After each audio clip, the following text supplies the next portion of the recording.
In an era where feeling lost is often treated as a personal failure, a lack of direction, or worse, a symptom to be fixed with external solutions, a deeper understanding goes unnoticed. And it is precisely here that Carl Gustav Jung's perspective begins. Jung, a Swiss psychiatrist and one of the most influential thinkers of the 20th century, proposed something radical. That the experience of being lost is not evidence that you lack ambition or clarity. It is evidence that you are ignoring your inner voice. He believed that each person carries within them an internal guidance system, a profound knowing that belongs only to you. This is not mysticism.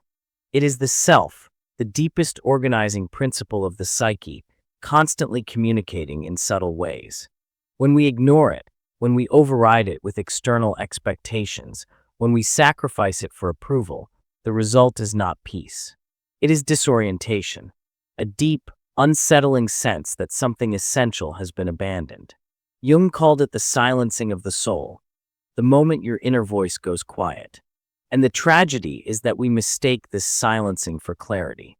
We think, I have a plan, I have a path, I have achieved what others say I should achieve.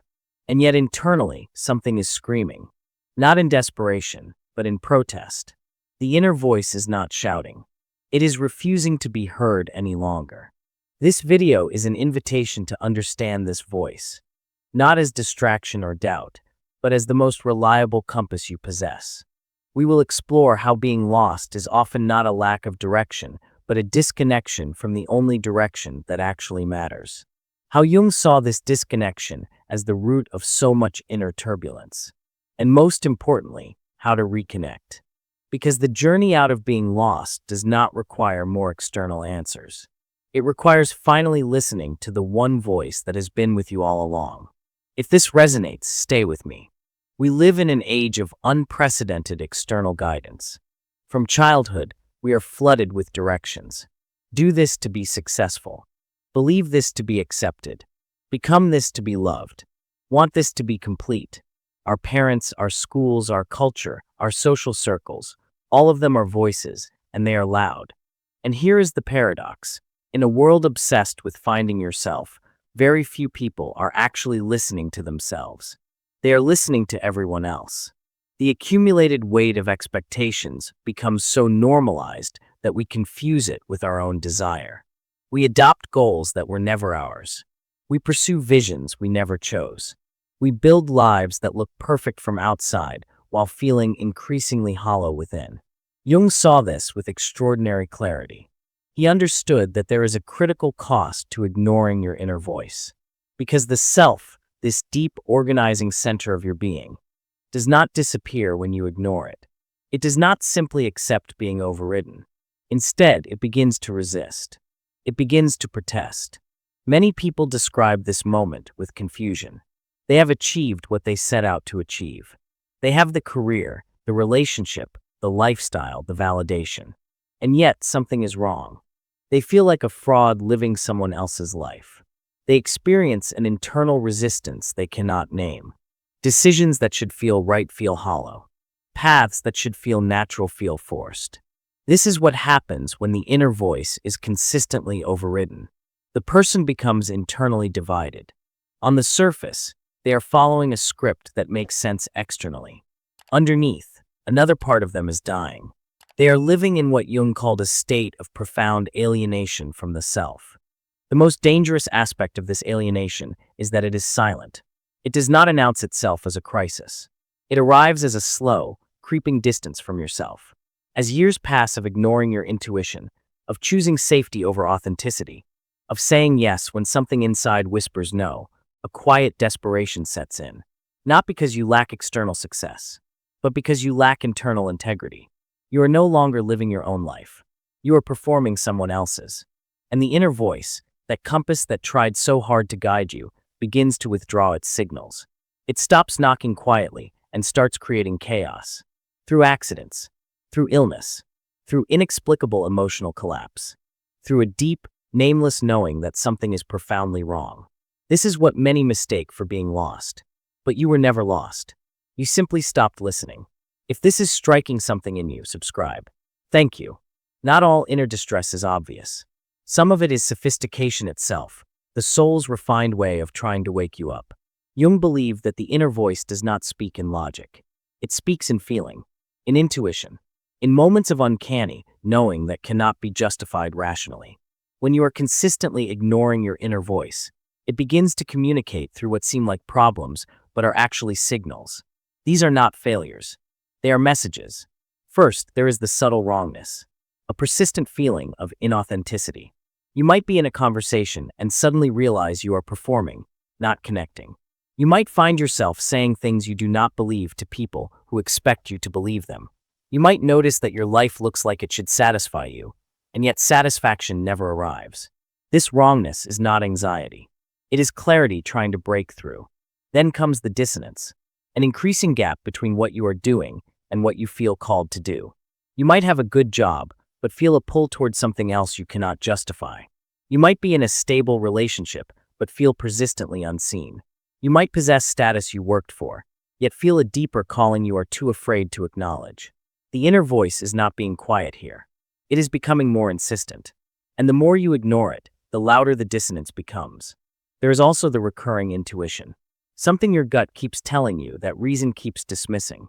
A knowing that something needs to change, even though on paper nothing is wrong. A persistent feeling that you are not where you belong, though you cannot articulate why. This is not doubt. This is your inner voice speaking in its clearest language, feeling.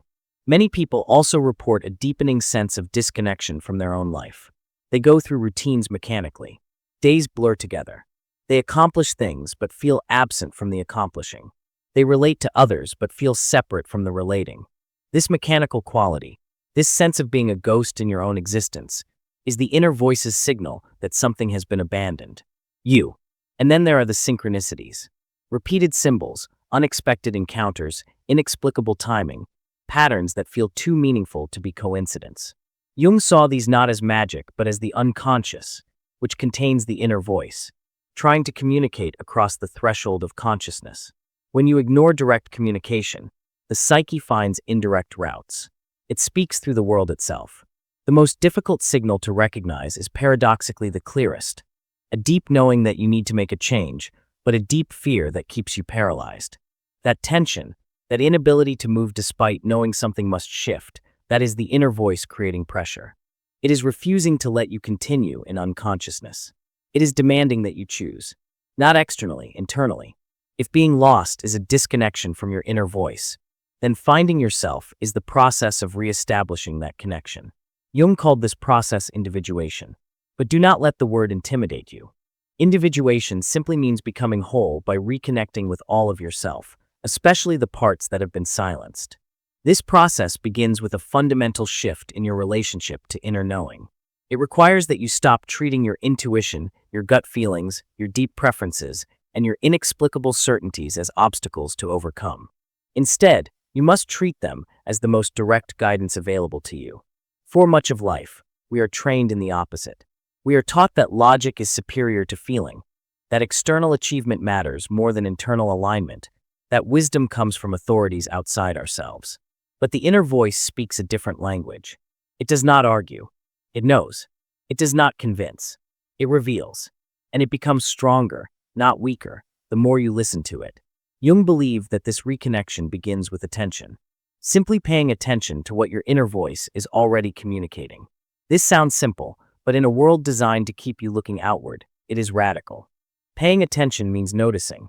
What calls to you that you dismiss? What brings you alive that you justify away? What would you do if no one was watching?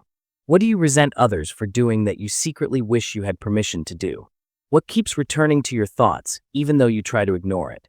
These questions are not indulgences. They are doorways. Behind each one is a signal from your inner voice. And the moment you stop treating these signals as distractions and start treating them as directions, something shifts. You begin to realize that you are not lost. You are just facing a choice. The choice between continuing to follow the map others drew for you, or finally trusting the compass within. Dreams become crucial in this reconnection, not as random images, but as direct messages from the deepest part of you. The unconscious, where your true voice resides, does not sleep. It is always working, always trying to guide you back to alignment. When you pay attention to your dreams, the recurring images, the emotional textures, the strange knowing they leave behind, you are listening to your inner voice in its purest form. It speaks without the filters of social conditioning. It shows you what you really need to see. Intuitive impulses also become signals worth taking seriously. That sudden urge to create, that inexplicable draw toward a person or place or idea, that gut feeling that says no when everything on paper says yes. These are not flights of fancy. They are the inner voice using the language of felt knowing. And when you start honoring these impulses instead of overriding them, you begin to live in alignment. There are also moments of synchronicity, meaningful coincidence that feels like the universe conspiring to guide you. Jung saw these not as luck, but as the voice of the unconscious breaking through into physical reality. When these moments happen, they are breadcrumbs. The inner voice saying, "This direction. Pay attention. This is aligned with who you really are." But perhaps most importantly, reconnection requires asking yourself questions that only you can answer. Not what should I do, but what is trying to emerge in me? Not what will others think, but what does my inner voice say? Not what is the logical choice, but what feels true. These questions do not have answers in books. They have answers only in you. And the moment you start asking them, the inner voice, which has been waiting patiently, begins to speak more clearly. Here is something Jung understood that most contemporary advice avoids. Reconnecting with your inner voice often requires losing everything you built while listening to external voices. And this loss, this necessary descent, is where people usually turn back. When you begin to align with your inner voice, the first thing that usually dies is the life you constructed for others' approval. Perhaps that career that looked impressive but never felt like yours. Perhaps that relationship that was stable but not authentic. Perhaps that version of yourself, accomplished, palatable, predictable, that everyone knew how to relate to. These things do not vanish painlessly. They crumble, and the crumbling feels like destruction. Jung understood this as an archetypal pattern. In mythology, the hero does not emerge stronger without first descending into darkness. Orpheus descended to the underworld. Inanna passed through the gates of death. The descent is not optional. It is the price of transformation. When you stop ignoring your inner voice, you enter a liminal space. The old life no longer makes sense. The new life has not yet emerged.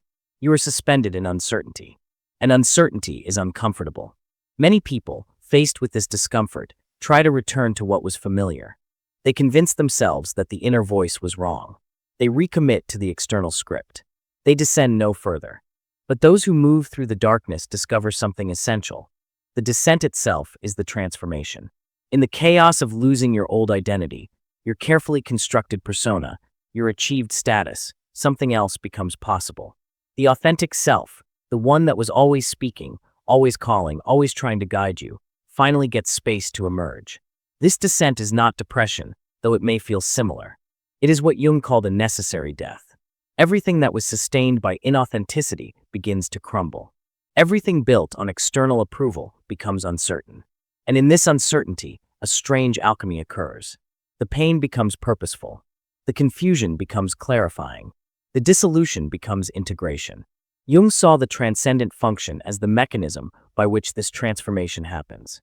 When the conscious mind finally listens genuinely to the unconscious, when reason and intuition finally dialogue, when the outer directed will finally aligns with the inner voice, something new can be born. Not a repair of what was broken. A genuine creation of something unprecedented. This is why so many people report that following their inner voice required them to become unpopular, misunderstood, lonely even. Because the price of listening to your own truth is often rupture with others' expectations. The people around you were relating to the persona, the performed version. When that persona falls away, some relationships cannot survive it. Some people cannot adjust to your authenticity. And that is heartbreaking and necessary. But what you gain is infinitely more valuable than what you lose. You gain a life that is coherent. A life where your outer actions align with your inner knowing. A life where you are no longer divided against yourself. And that coherence, that integrity, is worth the descent. On the other side of the descent, something unexpected happens. You do not emerge healed in the conventional sense. You emerge integrated and whole. More fully yourself than you have ever been. This rebirth is not dramatic. It does not arrive as sudden enlightenment. It arrives as a quiet return to something you always knew, a settling into alignment, a recognition that you have come home to yourself. Living from your inner voice means something very specific. You make decisions, not based on what should be right, but on what feels true. You build a life, not around external markers of success, but around internal markers of alignment. You say yes to things only when something deep inside actually wants to. You say no with clarity and without apology when your inner voice says no. This may mean changing careers. It may mean leaving. It may mean staying, but with complete presence instead of half-heartedness. It may mean reviving a creative gift you abandoned. It may mean stepping away from relationships that were built on mutual inauthenticity. It may mean risking failure, misunderstanding, judgment. What it always means is choosing yourself. Living from your inner voice is not about being happy all the time. Some of the most meaningful lives include tremendous difficulty. What changes is the relationship to the difficulty. When difficulty arises from living your truth, it carries dignity. It makes sense. You can endure hardship far more easily when you know it is in service of something that matters to you. Many people who make this transition report that suffering does not disappear, but it transforms. The pain becomes purposeful. The struggle becomes meaningful. There is an almost sacred quality to difficulty when you know you chose it because something inside you required it. That is radically different from suffering imposed by inauthenticity. And there is something else that emerges: vitality. Not artificial cheerfulness. Deep vitality. A constant, steady flame of aliveness that comes from living in alignment. You feel present in your own life. You feel like the protagonist of your story, not an extra in someone else's.